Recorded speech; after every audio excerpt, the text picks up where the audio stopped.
Halo kawan pajak, jumpa kembali di Cakap-Cakap Pajak Kalbar, media informasi penting, walaupun kecil tapi sangat penting. Ya. Tema hari ini adalah penyiapan SPT tahunan PPH di akhir tahun yang akan disampaikan melalui aplikasi Cortex. Ya.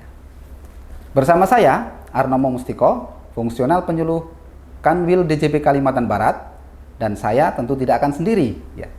Telah hadir bersama kita yaitu Mas Wigih. Ya. Selamat siang Mas Wigih. Selamat ya. siang. Apa kabarnya Mas Wigih? Alhamdulillah. Ya, Mas Simon gimana nih? Alhamdulillah juga baik ya. Siap, Ya, oke. Alhamdulillah. Terima kasih telah hadir di Cakap-Cakap Pajak Kalbar hari ini Mas Wigih. Baik ya. Seperti yang kita buka tadi, bahwasannya tema hari ini adalah penyampaian SPT tahunan PPH di tahun 2025 ya. Apakah ada yang beda ini kenapa harus kita sampaikan Mas Wigih? Baik, kawan pajak sekalian, di kesempatan kali ini, di podcast kali ini kita akan bahas tentang SPT tahunan ya Mas Simon ya. Betul ya. Terutama sekarang lagi rame nih dengan aplikasi terbaru pajak gitu kan. Cortex Namanya ya. adalah aplikasi Cortex. Oh betul. iya. Nah, Betul. tentu saja sejalan dengan kewajiban yang kawan pajak miliki, yang terutama bagi kawan pajak yang masih mempunyai NPWP dan statusnya masih aktif. Nah, itu bisa nanti laporannya menggunakan aplikasi Cortex gitu. Oh, ya. Nah, bedanya kalau misalnya dulu mungkin kawan pajak melaporkan SPT tahunannya menggunakan aplikasi DJP online. Ya. Nah, untuk tahun ini, untuk tahun 2025, tahun pajak 2025, Ya. kawan pajak bisa lapor SPT tahunan menggunakan aplikasi Cortex. Aplikasi Cortex ya. Ini bisa kawan pajak notes ya, bahwasanya untuk tahun pajak 2025 aplikasinya menjadi beralih ke Cortex ya. Iya. Ini sebetulnya secara detail atau lebih rinci apa bedanya Kak? Bedanya Mas Simon, jadi Ya. kalau misalnya di aplikasi DJP online yang terdahulu itu misalnya salah satunya adalah dulu menggunakan EVIN gitu ya. EVIN ya. EVIN itu adalah kode yang dimiliki oleh setiap NPWP untuk melaporkan SPT tahunannya. Begitu. Istilahnya kayak kode identitas gitu. Iya, Nah, dengan adanya aplikasi Cortex ini, EVIN itu sudah nggak ada Mas Simon. Jadi sekarang diganti oleh kode otorisasi namanya. Nah, bedanya kalau misalnya dulu EVIN itu untuk satu NPWP satu EVIN ya. Tapi kalau kode otorisasi ini melekatnya ke orang pribadi. Nah, tidak kalau misalnya memandang badan berarti ya Kak ya? Betul. Kalau dulu NPWP badan kan punya NPWP nih, kalau badan punya itu EVIN. punya EVIN sendiri EVIN nih, sendiri beda dengan ya. orang pribadi. Tapi kalau sekarang kode otorisasi itu melekatnya ke orang pribadi. Gitu. Tidak ada badan yang mempunyai kode otorisasi. Kenapa kayak gitu? Karena kode otorisasi ini istilahnya kayak tanda tangan elektronik Mas Simon. Oh, baik. Jadi kalau misalnya badan kan nggak punya tangan nih, otomatis dia nggak perlu tanda tangan dong. Jadi betul. yang punya tangan dan yang punya tanda tangan itu adalah orang pribadi. Gitu. Oke, baik. Ya. Itu contoh yang pertama. Kemudian terkait dengan ini Mas Simon, pelaporannya gitu ya, sistem pelaporannya. Kalau misalnya dulu itu karyawan lapornya menggunakan menu yang namanya e-filing. E-filing untuk karyawan. E-filing untuk karyawan. Kemudian ada juga istilah namanya e-form Mas Simon. Iya. Nah, e-form itu bisa jadi untuk karyawan yang mempunyai usaha juga, atau bisa juga untuk kawan pajak yang pekerjaannya atau sumber penghasilannya berasal dari usaha saja atau pekerjaan bebas. Itu menggunakan e-form gitu. Pedagang jasa begitu ya? Betul, kayak misalnya dokter mempunyai keahlian tertentu gitu, notaris, agen asuransi itu menggunakan e-form. Tapi kalau misalnya murni sebagai karyawan itu bisa menggunakan e-filing saja. Nah, sedangkan di sini nantinya di Cortex itu tidak ada kayak gitu Mas Simon. Loh. Iya, kemudian bisa di-spill ini Kak? Bisa di-spill, bisa. Jadi kalau misalnya dulu harus bingung nih, pekerjaannya harus milih e-filing atau milih e-form gitu kan. Nah, jenis formulirnya apa gitu kan. Apalagi dulu ada istilahnya 1770S, ada 1770SS, ada 1770 saja tanpa gitu kan. S ya. Tanpa S ya. Tapi kalau sekarang itu semuanya jadi satu laporan Mas Simon. Tidak ada penggolongan penghasilan berapa, kemudian pekerjaannya apa, itu semuanya jadi satu dalam aplikasi Cortex. Ada simplifikasi formulir. Betul, simplifikasi. Ya, betul. Tujuannya seperti itu, harapannya ke depannya. Ya. Mungkin nanti ke depannya untuk awal-awal mungkin masih baru ya, jadi mungkin kawan pajak agak sedikit mengalami memang perlu adaptasi ya, memang perlu penyesuaian karena memang aplikasinya sekarang ini masih masa transisi gitu. Oh baik, iya. Dan kemudian ada lagi perbedaan yang cukup ini ya, karena terkait dengan uang nih sekarang. Gimana itu Pak? Kalau dulu misalnya ini Mas Simon, dulu itu kalau kode billing itu dibuat di menu e-billing di DJP Online, kemudian disetorkan gitu kan. Nah setelah setor, dulu harus menginput lagi nih NTPN-nya. Jadi supaya laporan itu bisa dianggap disampaikan, dianggap disampaikan, kode billingnya NTPN-nya harus diinput dulu. Harus tepat. Iya, dan harus tepat. Terutama masalah 0 dengan O gitu kan dulu kan masih kesulitan ya wajib pajak ya. Suka mengidentifikasinya. Betul, mengidentifikasinya suka ketukar-tukar itu antara 0 sama O. Nah, kalau sekarang di konteks ini nggak seperti itu Mas Simon. Jadi kalau sekarang di Cortex itu ketika wajib pajak itu atau kawan pajak setelah membuat kode billing, nah itu kode billingnya bisa dihasilkan setelah wajib pajak mengisi laporan SPT-nya, gitu. Jadi tidak perlu membuat kode billing sendiri, kemudian harus mikirin kode jenis pajaknya apa, gitu kan. Nah untuk usahawan terutama itu bisa, atau karyawan kalau misalnya memang nantinya statusnya lebih bayar atau kurang bayar, kode billingnya itu tercreate atau tercipta atau terbentuk setelah kawan pajak sekalian lapor SPT tahunan. Dalam satu proses bisnis. Dalam satu proses bisnis. Tidak perlu ganti menu begitu ya? Tidak perlu ganti menu. Jadi masih dalam satu aplikasi Cortex. Misalnya nih ada dokter gitu, atau bukan dokter ya, katakanlah agen asuransi gitu. Nah, agen asuransi setelah dihitung-hitung dilaporkan di SPT tahunan, statusnya ternyata kurang bayar Mas. Iya. Nah, setelah ketahuan nih pengisian SPT statusnya kurang bayar, nah kawan pajak tidak perlu lari ke menu lain gitu untuk membuat kode billing. Iya. Jadi bisa langsung diproses kode billingnya di menu SPT. Di SPT. Langsung terbentuk nih, dan itu tidak perlu input apa-apa lagi. Cukup dengan satu klik maka akan terbentuk kode billingnya. Oke. Nah, belum sampai di situ nih Mas Simon ya. Iya. Masih ada kelebihan lagi. Ada. Oh, siap. Jadi gini, setelah tercreate atau terbentuk kode billingnya, nah kawan pajak kan membayarkan nih ke bank ya. Tempat persepsi ya. Persepsi atau kantor pos. Nah, ketika sudah dibayarkan, maka kawan pajak tidak perlu melakukan apapun dengan laporan SPT tahunannya. Iya. Gitu, karena dengan uang tersebut masuk ke kas negara, maka dari Cortex-nya SPT tahunannya itu akan langsung otomatis terlapor Mas Simon. Tidak ada lagi perekaman NTPN? Tidak ada lagi. Wah, baik sekali ya. Jadi otomasi ya? Otomasi, dan kawan pajak tidak perlu input lagi kode jenis pajaknya apa, kemudian jumlah setorannya berapa gitu kan. Kadang memang kalau dulunya masih ada kesalahan-kesalahan biasanya, kesalahan kecil terkait dengan angkanya atau kode jenis pajaknya, tahun pajak, tahun pajaknya. Nah, dengan adanya Cortex ini, kawan pajak tinggal satu kali klik, maka langsung terbentuk nih kode billingnya. Oke, wah ini detailnya semuanya menyenangkan ini teman-teman ya. Yaitu terkait kita sudah tidak harus lagi mengingat-ingat EVIN begitu ya. Betul. Kemudian ada juga lagi tadi di spill formulirnya lebih simple. Dan yang ketiga ternyata automasi ya.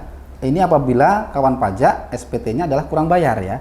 Tapi bagi karyawan yang mungkin sudah dipotong oleh satu pemberi kerja, tentu SPT-nya adalah nihil. Nah, oke, baik. Ini mungkin saya izin kembali terkait kode otorisasi ini. Iya. Nah, tadi disampaikan bahwa hanya orang pribadi aja yang punya kode otorisasi. Nah, ini kemudian wajib pajak badan gimana nih Kak? Mungkin bisa di-spill sedikit Kak? Gini, kalau misalnya wajib pajak badan, sekarang ini ada istilah namanya PIC, Mas Simon. PIC semacam pimpinan atau penanggung jawab ya? Betul, penanggung jawab istilahnya gampangnya baik. penanggung jawab gitu Iya, ya. betul. Nah, setiap badan itu kan punya penanggung jawab ya. Betul. Pasti punya penanggung jawab, punya direktur istilahnya kan. Iya.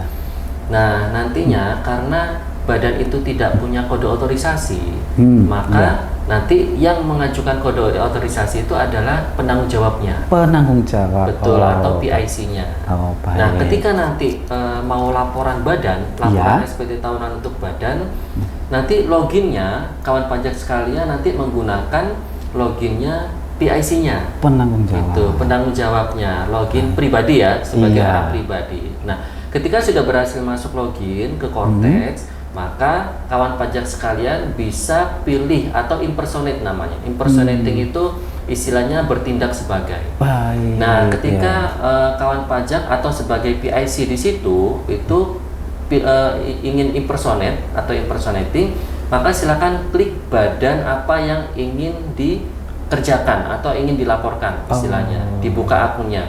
Kalau misalnya satu direktur nih, kan tidak menutup kemungkinan satu orang atau satu direktur punya 3 perusahaan misalnya, betul, iya. Nah, di situ ada pilihannya semua itu di aplikasi Cortex, Mas. Identitas dari badannya akan Betul, tampil di sana. akan tampil semua. Misalnya nih, Mas Simo nih punya 3 perusahaan gitu ya. Amin, ya. Perusahaan A, B, sama C. Iya. Nah, ketika Mas Simon ingin mengerjakan laporan SPT tahunan yang perusahaan B misalnya, Iya. nah maka Mas Simon harus login dulu ke aplikasi Cortex-nya menggunakan orang pribadi. Pribadi saya dulu. Akun pribadi dulu. Ya. Kemudian setelah masuk ke dalam akun Cortex-nya, maka Mas Simon silakan memilih untuk impersonating mana. Nah, impersonating mau ke badan apa nih? Misalnya mau badan B gitu ya. Iya. Tadi mau melaporkan SPT tahunan badan B. Maka di bagian atas kawan pajak bisa mengklik ada di situ drop down. Di situ akan ada pilihan-pilihan badan A, badan B, badan C. Jadi di situ akan kelihatan semua Mas Simon. Mas Simon ingin bertindak sebagai apa nih? Ingin melakukan di akun badan yang mana? Silakan tinggal pilih ya. Iya, tinggal pilih badan B. Baik. Wah. Gitu.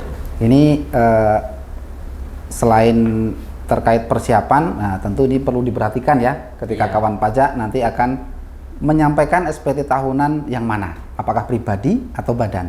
Wah, oke, baik. Istilahnya impersonating ya. Iya, Ini impersonatingnya. baru juga Iya. di Cortex.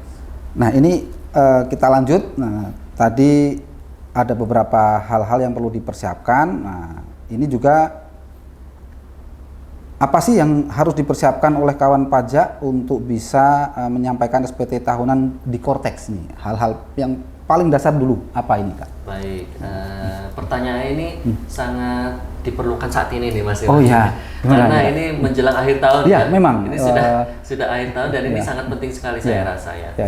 Karena akhir tahun di tahun depan itu sudah mulai Januari itu sebenarnya wajib pajak atau kawan pajak sudah bisa laporan SPT tahunan. Sudah bisa mulai.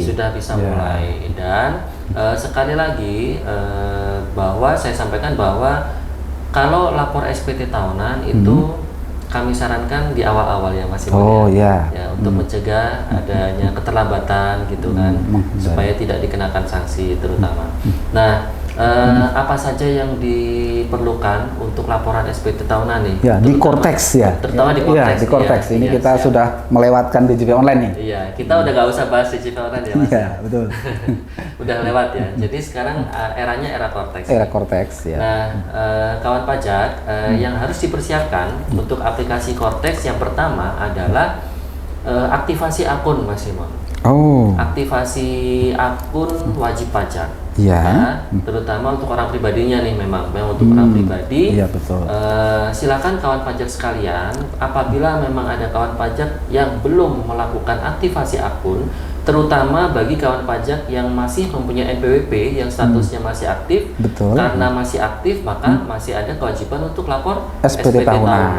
Maka dari itu silakan kawan pajak sekalian mengaktifasi atau melakukan aktivasi akun Cortex-nya. Kemudian yang kedua adalah melakukan permintaan kode otorisasi Mas Imam. Oh, itu harus diminta ya? Betul, Oh, jadi baik.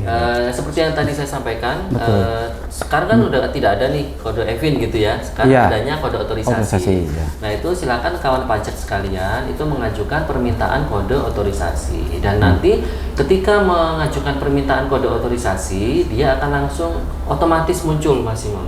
Jadi Oke. tidak perlu menunggu lagi nih. Tidak perlu menunggu approval dari KPP, maka kawan pajak sekalian bisa langsung dapat nih kode otorisasinya. Oke. Cuman bedanya karena sekarang sifatnya elektronik ya, Iya. jadi kode otorisasi itu kan sama saja dengan tanda tangan elektronik. Oke. Maka kawan pajak sekalian sudah tidak ada lagi tanda tangan manual seperti yang tahun-tahun sebelumnya. Tanda tangan basah ya? Tanda tangan basah menggunakan bolpen sudah nggak zaman ya Mas. Sekarang eranya era digital ya. Era digital. Era digital. Jadi KO itu juga sejalan dengan hal itu kawan pajak. Jadi KO itu nanti kawan pajak akan diminta untuk membuat password Mas Imam. Password atau passphrase istilahnya. Kalau mungkin kurang familiar passphrase itu adalah passwordnya tanda tangan elektronik. Oke. Passphrase Jadi adalah passwordnya tanda tangan elektronik. elektronik. Nah itu silakan kawan pajak sekalian membuat setelah melakukan aktivasi akun wajib pajak atau akun Korteksnya. Oke. Oke. Nah ini apakah dua hal ini bisa dilakukan sendiri atau harus ke kantor pajak ini Kak? Nah itu juga ya, ini penting ya Mas Simon ya, bahwa dua hal ini itu kawan pajak tidak harus ke kantor pajak, tidak harus berbondong-bondong datang ke kantor pajak, antrinya lama gitu ya, berjam-jam untuk melakukan kode aktivasi akun dan permintaan kode otorisasi. Kenapa? Karena kawan pajak sendiri itu sudah bisa melakukan sendiri sebenarnya gitu. Bisa melakukan secara mandiri. Kalau misalnya tidak tahu caranya, silahkan kawan pajak bisa mengakses YouTube ya, terutama tutorial di YouTube. Gitu. Sudah ada ya? Sudah ada, dan itu sudah sebenarnya banyak channel ya yang bisa kawan pajak akses melalui YouTube. Nah, cuman untuk resminya dari DJP itu sendiri itu juga sudah ada. Gitu. Silakan nanti kawan pajak melihat tutorialnya untuk melakukan aktivasi akun Korteksnya sekaligus untuk bagaimana caranya melakukan permintaan kode otorisasi. Itu di YouTube juga ada semua. Apalagi tutorialnya kan bentuknya video nih Mas Imam. Jadi mungkin lebih mudah dipahami. Jadi nggak perlu datang ke kantor pajak. Tidak harus datang ke kantor pajak. Tidak harus. Tapi kalau misalnya memang masih ada kendala dalam aktivasi akun Korteksnya dan kendala dalam permintaan kode otorisasi, maka kawan pajak baru boleh ke KPP. Oke, baik. Jadi ini Ditjen Pajak sudah menyiapkan berbagai tutorial, terutama untuk kode otorisasi dan aktivasi akun ini ya.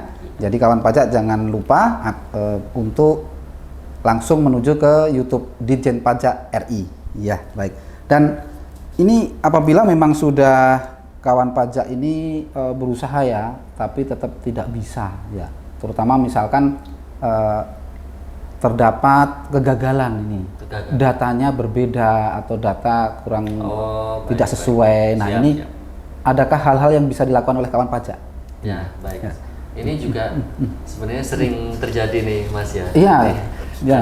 Saya sendiri mengalami kemarin. Nah ini harusnya seperti apa Kakak? Siap. Jadi apabila kawan pajak yang mengalami perubahan data istilahnya ya, terutama terkait dengan data email dan nomor HP, maka kawan pajak mau tidak mau harus ke KPP nih Mas. Jadi untuk perubahan data itu sendiri itu harus ke KPP. Kenapa harus ke KPP? Kenapa tidak bisa melakukan sendiri nih Mas Imo? Karena ya itu tadi karena keamanan data gitu. Jadi nanti kalau misalnya bisa dilakukan sendiri otomatis sama aja dong nggak aman gitu kan. Siapapun bisa mengubah menggunakan email manapun gitu kan. Data siapapun. Menggunakan email siapapun, nomor HP gitu terutama ya. Nah itu kawan pajak untuk khusus hal ini untuk perubahan data itu bisa mendatangi ke kantor pajak terdekat. Terdekat ya Kak ya. Jadi untuk saat ini ini salah satu keunggulan Korteks juga nih. Jadi beberapa permohonan termasuk perubahan data itu tidak harus diajukan ke KPP terdaftar seperti dulu. Kalau dulu mungkin ke KPP terdaftar ya, tapi dengan adanya Kortex ini, kawan pajak bisa mengajukan ke KPP manapun se-Indonesia, Mas Imon. Oh baik, jadi misal yang terdekat pun bisa. Iya. Nanti. Saya ini terdaftar di Jawa Tengah ya, tapi berhubung sedang bertugas di Pontianak, ya kemarin saya datang ke KPP di Pontianak. Betul, untuk melakukan perubahan data. Baik, nah ini terkait juga dengan misalkan semua persiapan tadi sudah ada, Kak. Aktivasi akun sudah dilakukan, kode otorisasi sudah kita ajukan dan disetujui. Nah, untuk bisa lapor SPT tahunan itu perlu apa lagi, Kak? Nah, baik. Jadi misalnya sudah dua hal tadi itu sudah dilakukan ya, oleh sudah pajak tuntas ya. Aktivasi sudah berhasil, permintaan kode otorisasi juga sudah berhasil, gitu kan. Nah, langkah selanjutnya adalah pertama menunggu sampai awal tahun depan. Kenapa harus menunggu? Karena kawan pajak untuk lapor SPT tahunan tahun 2025 itu tidak bisa di tahun yang sama. Sekarang kan masih 2025 nih. Oh iya. Kan belum habis gitu kan. Desembernya belum habis. Desembernya belum habis. Maka nanti menunggu di tahun depan, di tahun 2026. Tanggal 1 pun itu sebenarnya sudah bisa Mas Imon untuk melaporkan SPT tahunan yang 2025. Yang pertama menunggu ya. Kemudian yang kedua, terutama bagi karyawan nih, karyawan atau PNS atau P3K mungkin P3K ya. Nah itu atau swasta ya? Swasta juga, karyawan swasta gitu. Itu tinggal menunggu bukti potong Mas Imon. Menunggu bukti potong namanya 1721A1 untuk yang pegawai swasta. Kemudian 1721A2 untuk yang PNS, PNS, TNI, Polri. Jadi menunggu ini menunggu dari siapa gitu kan? Ini menunggu dari pemberi kerja Mas Imon. Nah kalau misalnya swasta ya dari pemberi kerjanya, dari perusahaan gitu.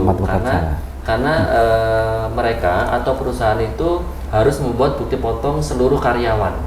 Seluruh karyawan tidak terkecuali ya, dan itu harus dibuat oleh perusahaan paling lambat akhir Januari tahun 2026 berarti. Otomatis kalau misalnya memang sudah dibuat bukti potong 1721-nya, baik itu A1 maupun A2, itu nanti baru bisa dilaporkan SPT tahunannya oleh kawan pajak itu sendiri, oleh masing-masing. Nah, itu bagi kawan pajak yang bekerja mempunyai perusahaan ataupun sebagai PNS ya kan? Sebagai PNS. Ini kalau bagi pengusaha apa yang perlu dipersiapkan? Nah kalau bagi pengusaha ini agak sedikit berbeda Mas Imon. Jadi karena pengusaha itu kan tidak terikat ya dengan pemberi kerja, tidak terikat dengan perusahaan. Nah maka katakanlah misalnya pengusaha A gitu ya. Pengusaha A sebelum lapor SPT tahunan, pastikan dulu bahwa pembayaran pajaknya selama tahun 2025 itu sudah dilakukan semua. Gitu. Jadi misalnya kalau misalnya katakanlah UMKM gitu ya, atau pengusaha. Nah, itu silahkan membayarkan pajak setiap bulannya. Kan dia ada kewajiban pajak nih, setor pajak bulanan. Final UMKM-nya. Final UMKM. Maka silahkan disetorkan setiap bulan. Apabila memang selama tahun 2025 ada yang belum disetorkan, maka silahkan disetorkan terlebih dahulu. Setorkan terlebih dahulu. Kalau untuk dalam hal ini bisa nih buat kode billing tanpa harus terikat dengan SPT tahunan, Mas Imon. Oh, masih dibuka pembuatan kode billing mandiri atau sendiri ya? Iya, mandiri. Nah, nanti kalau misalnya sudah full nih, sudah lengkap pembayaran pajaknya dari Januari sampai dengan Desember 2025, maka si pengusaha tersebut sudah bisa laporan SPT tahunan. Dan perlu diingat juga bahwa sama juga nih, tidak perlu menginput lagi setorannya gitu Mas Imon. NTPN juga tidak perlu diinput lagi. Pokoknya intinya segala pembayaran yang sudah dilakukan oleh wajib pajak itu akan otomatis masuk ke akun kita Mas Imon, ke akun Kortex tentunya. Gitu. Dan masuk ke SPT atau enggak? Masuk juga Mas. Masuk langsung ke SPT. Jadi nanti tidak perlu bayar lagi nih kalau pas lapor SPT tahunan, tinggal dilaporkan aja SPT tahunannya dan tidak perlu ada pembayaran lagi. Tetapi ya itu tadi harus dipastikan dulu setorannya sudah lengkap apa belum dari Januari sampai dengan Desember. Baik. Oke. Jadi setelah kawan pajak ini mendapat mengajukan aktivasi akun maupun berhasil mendapatkan kode otorisasi, maka hal yang perlu dipersiapkan selanjutnya adalah persiapan data-data bukti potong, baik itu bukti potong dari instansi pemerintah yaitu BPA 2 maupun kawan pajak yang bekerja sebagai karyawan swasta perlu mempersiapkan bukti potong A1 ya. Tadi disampaikan juga bahwasanya bukti potong ini juga sifatnya otomatis ya. Otomatis ya. Otomatis juga bagi wajib pajak, kawan pajak ini yang usaha perlu mempersiapkan pembayaran yang menjadi kewajiban setiap bulannya, dan data pembayarannya akan otomatis juga masuk ke SPT tahunan nanti. Baik, ini informasinya sangat bermanfaat Mas Vicky ya. Terima kasih sudah menyampaikan, dan mungkin sekalian juga ini jangan lupa kawan pajak untuk kembali kami ingatkan segeralah mengaktifasi akun Kortek kawan pajak semua, dilanjutkan dengan mengajukan permintaan kode otorisasi atau sertifikat digital. Apabila kawan pajak mengalami kendala, silakan akses petunjuk maupun tutorial yang ada di akun YouTube Ditjen Pajak RI. Ya. Sekali lagi kawan pajak, apabila mengalami kendala, nanti bisa konsultasi ke kantor pelayan pajak terdekat. Ya. Baik kawan pajak, segitu apa yang bisa kami sampaikan. Terima kasih sekali Mas Wigi yang sudah hadir dan memberikan penjelasan. Sebelum mengakhiri, mungkin kami sampaikan buat kawan pajak semua untuk berhati-hati terhadap pihak-pihak yang tidak bertanggung jawab, yang mengatasnamakan DJP, kemudian melakukan hal-hal penipuan, memanfaatkan momen aplikasi Kortex ya. Sehingga apabila kawan pajak mendapatkan email, WhatsApp maupun telepon terkait dengan perubahan data pribadi kawan pajak semua, maka pastikan dulu hal tersebut ke KPP terdekat ya. Boleh kawan pajak ketahui bahwa perubahan data wajib pajak akan dilakukan secara langsung ataupun tatap muka. Ya, baik. Terima kasih atas partisipasi kawan pajak semua. Terima kasih. Kita akan bertemu lagi di episode selanjutnya dan sampai jumpa.